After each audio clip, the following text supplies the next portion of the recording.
జనవరి 1 నుండి హోండా కార్ల ధరలు పెరగనున్నాయి. వెంటనే మీకు ఇష్టమైన హోండా కార్ని బుక్ చేసుకుని 1,00,000 వరకు ఆదా పొందండి. వారిది సామాన్య మధ్యతరగతి కుటుంబం. కూలి పనులు చేసుకుంటూ పిల్లలను కష్టపడి చదివించారు. ఒక్కగానొక్క కొడుకు కావడంతో అల్లారు ముద్దుగా పెంచుకున్నారు. ఏమడిగినా అడ్డు చెప్పేవారు కాదు. నేవీలో ఉద్యోగం వచ్చిందని చెప్పి ఇంట్లో నుంచి వెళ్లిన ఆ యువకుడు తిరిగి రాని లోకాలకు వెళ్లిపోయాడు. ప్రమాదవశాత్తు సముద్రంలో షిప్పు మునిగి శవమై తేలాడు. కన్నవారికి కడుపు కోత మిగిల్చాడు. ఈ విషాద ఘటన స్థానికంగా తీవ్ర కలకలం రేపుతోంది.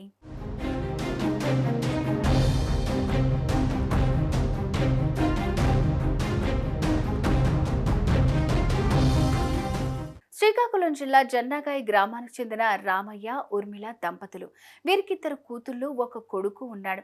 సింహాచలంలో ఇంటర్మీడియట్ వరకు చదివాడు. నెల రోజుల క్రితం మధ్యప్రదేశ్ కు చెందిన రుద్రాక్ష ప్రొఫెషనల్ కన్సల్టెన్సీ ద్వారా మర్చెంట్ నేవీలో చేరాడు.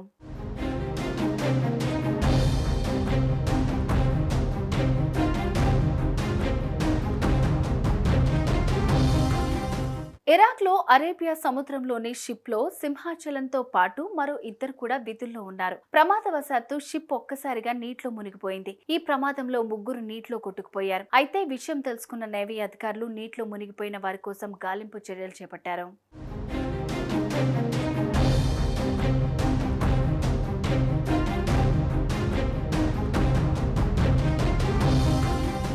అయితే 3 రోజుల తర్వాత విషయం తెలుసుకున్న తల్లిదండ్రులు కొడుకు కోసం స్థానిక ఎంపీపీ పైలా దేవదాస్ రెడ్డిని సంప్రదించారు. ఆయన కన్సల్టెన్సీ ప్రతినిధులతో ఫోన్లో మాట్లాడి విషయం తెలుసుకున్నారు.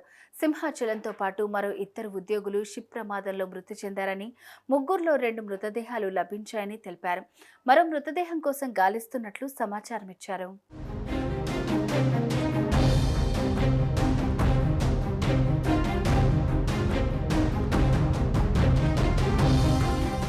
అయితే సింహాచలం మృతదేహాన్ని ఇండియాకు తీసుకువచ్చేందుకు చర్యలు తీసుకుంటున్నట్లు కూడా కన్సల్టెన్సీ అధికారులు తెలిపారు.